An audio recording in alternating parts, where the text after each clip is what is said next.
죄에 대한 하나님의 응답이라는 제목으로 새벽 말씀을 함께 나누겠습니다. 우리는 흔히 죄를 이렇게 생각하죠.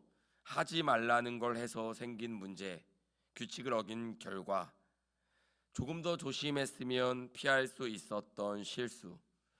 그러나 창세기 3장의 죄는 그렇게 죄에 대해서 가볍게 이야기하지 않습니다. 성경이 말하는 죄는 무엇을 했느냐, 잘못했느냐의 문제가 아니라 인간이 누구를 떠났느냐, 이에 대한 문제이죠. 아담과 하와의 죄는 선악과를 먹은 행동 이전에 하나님의 말씀을 의심한 마음에서 시작되었습니다. 하나님이 정말 그렇게 말씀하셨을까? 하나님 없이도 내가 판단할 수 있지 않을까? 내가 내 인생의 주인이 되면 안 될까? 이 질문이 에덴 동산 하나님을 향한 첫 번째 의심이었죠. 오늘 우리의 마음에서도 여전히 이와 같은 류의 생각들이 우리 가운데 있습니다. 놀라운 것은 인간이 하나님을 떠났을 때, 하나님으로부터의 독립을 선언했을 때, 하나님 없는 인생을 꿈꾸었을 때, 아니 그 가능성을 찾았을 때 하나님은 인간을 향한 관계를 거두지 않으셨습니다. 오늘 본문부터 이어지는 말씀은 죄를 가볍게 넘기시는 하나님의 말씀이 아니라 죄의 결과를 분명히 선언하십니다. 그러면서도 그 심판 안에서 구원의 길을 열어주시는 하나님의 응답이요, 하나님의 다가오심, 그것을 다루고 있습니다. 오늘 우리는 죄를 덮어버리는 하나님을 기대하며 이 본문을 보지 않습니다. 죄가 얼마나 무서운지를 직면하면서도 그 죄를 그냥 두지 아니하시는 하나님의 거룩한 은혜와 책임지시는 사랑을 우리는 말씀을 통해서 보게 됩니다. 아담과 하와가 범죄한 후에 가장 먼저 한 일은 무엇일까요? 그것은 창세기 3장 9절에 나와 있는 것처럼 바로 숨은 것입니다. 하나님은 물으십니다. 내가 어디 있느냐? 그리고 오늘 본문 14절부터 하나님께서는 뱀에게, 여자에게, 남자에게 차례로 말씀하십니다. 이 순서는 우연이 아니에요. 하나님은 아무렇게나 말씀하지 않습니다. 먼저 뱀에게 말씀하세요. 왜냐하면 죄의 책임을 인간에게만 돌리지 않으시기 때문입니다. 하나님은 인간을 미혹한 악의 실체를 분명히 드러내시고 그 악에게 먼저 심판을 선언하십니다. 그 다음에 여자에게, 그리고 마지막으로 남자에게 말씀합니다. 이 순서는 죄가 흘러 들어온 방향을 거슬러 올라가는 하나님의 방식입니다. 뱀으로부터 여인에게, 여인으로부터 남자에게 들어온 죄를 하나님은 거꾸로 거슬러 올라가며 직면하게 하십니다. 죄의 책임에 대해서 하나님은 분명하게 다루시는 거죠. 각 사람에게 각각의 자리에서 죄의 결과를 말씀하십니다. 이 말씀은 단순한 저주의 선언이 아니죠. 죄를 가볍게 넘기지 아니하시고 숨은 죄를 끌어내시고 직면하게 하시고 그 결과와 그 이후의 구원의 길을 말씀하십니다. 죄는 우리를 숨게 만들어요. 하나님으로부터 숨게 합니다.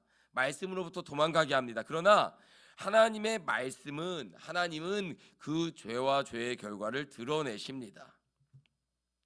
하나님 우리에게 묻는 것 같아요.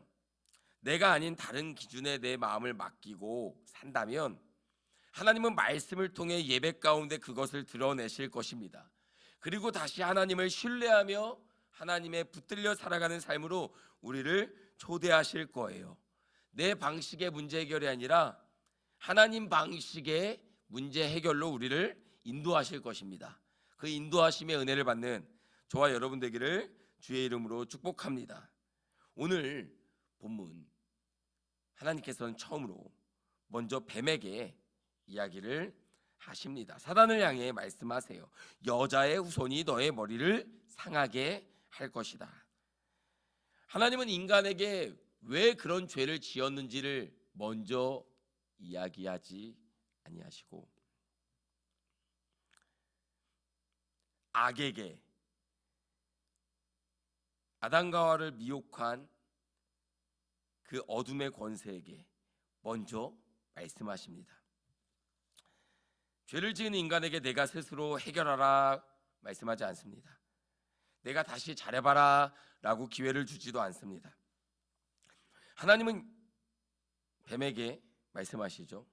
여자의 후손, 곧 하나님께서 예비한 한 분을 이미 창세기 3장 15절에서 말씀하세요. 이 후손은 죄로 인한 고난을 피하지 않습니다. 자신의 죄가 아니었지만 우리의 죄를 감당하고 담당하는 분으로 하나님은 예비하셨습니다. 이 여자의 후손은 발꿈치가 상하게 될 것입니다. 십자가에서 두 손과 발에 못이 박히신 예수님을, 메시아를 먼저 보여주는 것이죠. 그러나 그 상처가 끝이 아닙니다. 고난은 패배가 아닙니다. 왜냐하면 그 후손은 결국 뱀의 머리를 상하게 할 것이기 때문입니다. 머리는 생명이고 권세이고 시작입니다.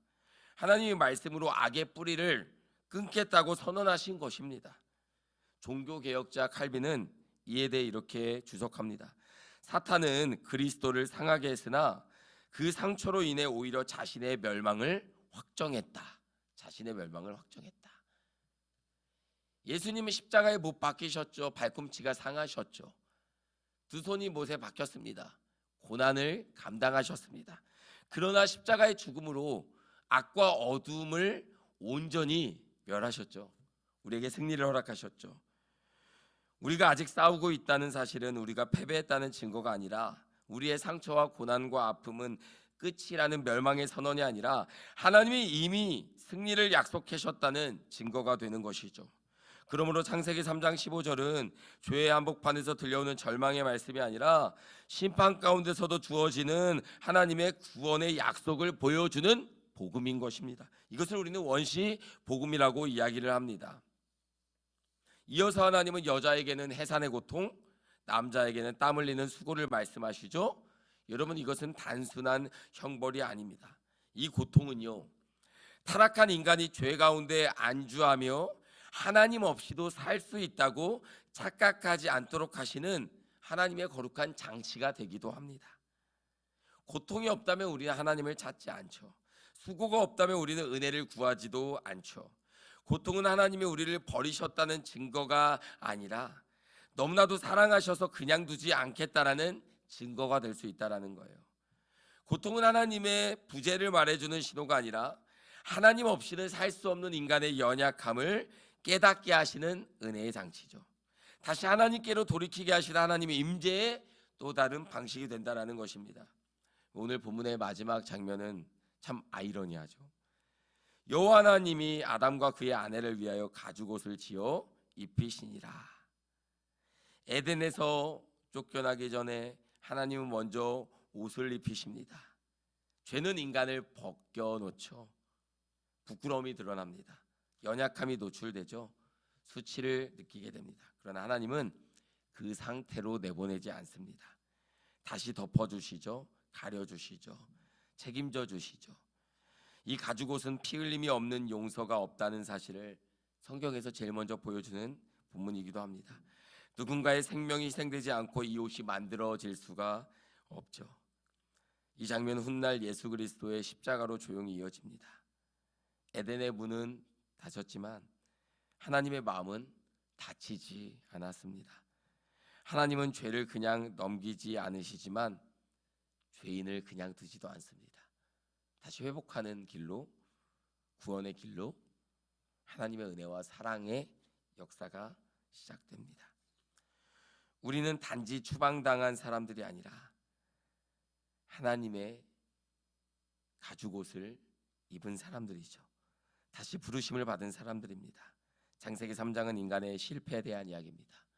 죄와 죄로 인한 결과에 대한 심판이죠. 그러나 그보다 더 분명하게 하나님의 포기하지 않으시는 구원의 이야기를 우리 가운데 보여줍니다. 죄는 우리를 하나님에게서 멀어지게 하지만 하나님의 은혜는 다시 우리를 추격합니다. 동산에서 죄로 인해 숨었던 아담과 하와를 찾아가시고 가죽옷을 입히시고 구원의 길을 예비하시고 그 구원의 과정 가운데 하나님 우리와 함께 하십니다. 하나님의 손에서 놓인 사람은 아니에요. 그래서 우리는 절망과 죽음으로 타락의 결과 죄의 본성과 함께 살아가지만 예수 그리스도의 은혜로 하나님의 추격하시는 사랑으로 우리 가운데 부어주시는 은혜로 다시금 하루를 또 한 주를 살아갈 수 있게 되는 것입니다. 사랑하는 성도 여러분, 우리의 죄로 인한 연약함으로 인한 때로는 악함으로 인한 결과들이 너무 많잖아요. 그런데 하나님은 오늘 본문 말씀을 통해서 우리에게 도전합니다. 내가 만든 무화과 나무 잎으로는 너의 수치와 두려움을 온전히 가릴 수 없다라는 거예요. 네가 가지는 정죄감으로는 한 걸음도 앞으로 나갈 수 없다라는 거예요. 그래서 하나님께서는 가죽옷을 입혀주시는 것이죠. 의와 진리와 거룩함으로 입은 새 사람을 입으라 말씀하시는 거죠. 우리 안에 그리스도가 거할 수 있는 은혜를 허락하여 주시는 거죠. 오늘도 우리를 무작정 덮으시지 않죠. 죄와 연약함은 드러내시지만 우리에게 가죽옷을 입히시고 하나님의 사랑의 손길과 그분의 음성과 그분의 구원의 은총이 임하는 것을 바라보면서 다시 주님 앞으로 나아가 말씀 앞에 서서 하나님의 은혜를 의지하여 살아가는 저와 여러분 되기를 축복합니다. 숨지 않고 도망치지 않고 말씀과 기도 앞에 거룩한 하나님의 사람 되시기를 주의 이름으로 축복합니다. 기도하겠습니다. 하나님 아버지 감사합니다. 죄는 우리에게 수치와 두려움을 드러내지만 하나님은 가죽옷으로 그 수치와 두려움을 덮으시고 하나님의 사랑과 구원의 손길로 우리를 인도하십니다. 그 하나님의 인도하심에 따라 오늘도 복음의 기쁨, 은총 가운데 거하며 살게 하여 주옵소서. 정죄감과 두려움과 수치와 염려가 우리의 삶이 되지 않게 하여 주시고 하나님의 말씀 가운데 주시는 은혜가 거룩하심이 우리를 향해 생명을 내어주신 예수 그리스도의 사랑이 우리 안에 머물고 흐르고 살아가게 하여 주옵소서. 예수님의 이름으로 기도하였습니다. 하늘에 계신 우리 아버지여, 이름이 거룩히 여김을 받으시오며 나라가 임하옵시며 뜻이 하늘에서 이루어진 것 같이 땅에서도 이루어지이다. 오늘 우리에게 일용할 양식을 주옵시고 우리가 우리에게 죄진 자를 사하여 준 것 같이 우리 죄를 사하여 주옵시고 우리를 시험에 들게 하지 마옵시고 다만 악에서 구하옵소서. 나라와 권세와 영광이 아버지께 영원히 있사옵나이다. 아멘. 우리 들은 말씀을 기억하면서 하나님은 우리에게 사랑으로 다가오셔서 오늘 이 새벽에도 우리의 두려움, 우리의 수치, 우리의 모든 죄로 인한 우리의 낱낱이 드러나는 연약함들을 하나님의 사랑으로 덮으시고 주의 성령으로 품으시고 하나님의 사랑 가운데 믿음으로 다시 살아가는 하루가 되게 해달라고 우리 기도하며 나아갑시다. 내 힘으로 살아갈 수 없는 연약함을 내려놓고 하나님의 은혜로 사라지는 은혜를 우리가 붙들기를 원합니다. 우리 3일간 지속되는 저녁 집회를 위해서 또한 기도해 주셔서 우리가 영적 기가를 인식하고 하나님 앞에 다시금 예배에 대한 갈망과 하나님의 은혜의 말씀의 충만함을 구하며 나아갈 수 있는 은혜가 있게 해달라고 우리 기도합니다. 그렇게 기도하시다가 우리 자유롭게 돌아가도록 하겠습니다. 우리 함께 기도하며 나아갑니다. 하나님 아버지 감사합니다. 하나님 우리 안에 아버지 죄로 인한 수치와 두려움과 염려와 걱정이 우리 가운데 있습니다. 우리 가운데 우리 스스로의 힘으로는 도무지 헤쳐나갈 수 없는 죄의 문제, 두려움의 문제, 연약함의 문제, 아버지 하나님 감당할 수 없는 삶의 무게를 스스로 도망하여 회피하며 두려워 숨은 아버지, 그 모습들 가운데 하나님 어둠과 싸우시고 어둠을 향해 주님 빛이신 주님께서 선포하셨습니다. 우리가 악에게 지지 않고 선으로 악을 이길 수 있는 복음의 말씀, 구원의 시작, 새 길을 여시고 하나님 우리를 끝까지 그분의 사랑으로 추격하시고 새 마음과 새 영을 주시고 다시 주님의 말씀 앞에 돌아올 수 있는 길을 여심을 감사합니다.